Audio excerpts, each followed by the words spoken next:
All right, it's Wednesday, April 22nd. I continue reading from the Acts of the Apostles.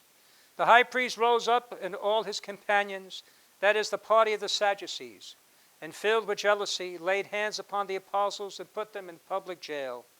But during the night the angel of the Lord opened the doors of the prison and led them out and said, "Go and take your place in the temple area and tell the people everything about his life."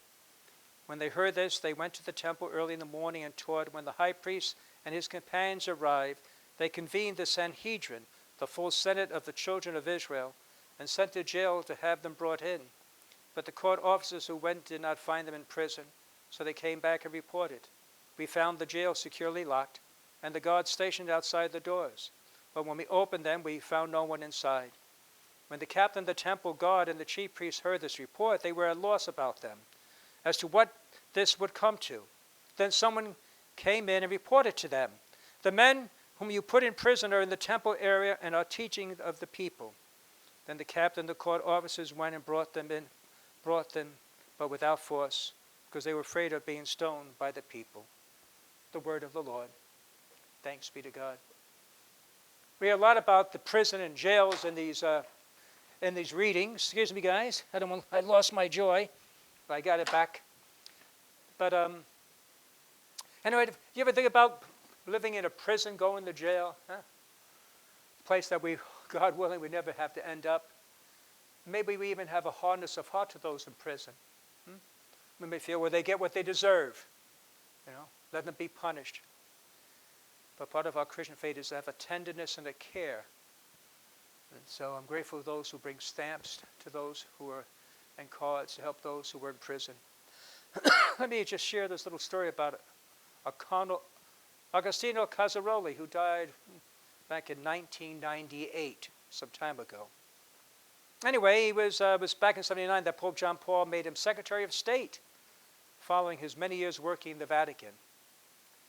And Pope Francis, though, said this, who knew him, it's an interview published, he said he died in 1908, but he said, as a priest, he said he carried out his ministry for years in the juvenile prison at Casa del Marmo.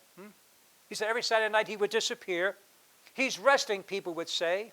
He arrived to the prison by bus, no fancy car, with his briefcase, and he'd stay there to hear the young people's confessions and to play with them. They called him Don Agostino. Nobody knew who he was.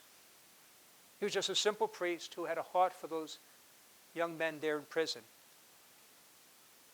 Anyway, you remember Pope John the 23rd, he also knew him, and when he met him, he said to him, "Tell me something, do you still visit those kids?" He said, "Yes, Your Holiness." And Pope John replied, "I ask you a favor. Never abandon them." Now, I don't know what that means for us. We're probably not going to go into the prison to visit. That's a special ministry, not that easy to do anyway. But I hope you can pray and support those who do that ministry, and pray for those behind bars and pray for their families. And again, we collect stamps, whatever you can. But really to have a tenderness and compassion. Never abandon them. God bless you.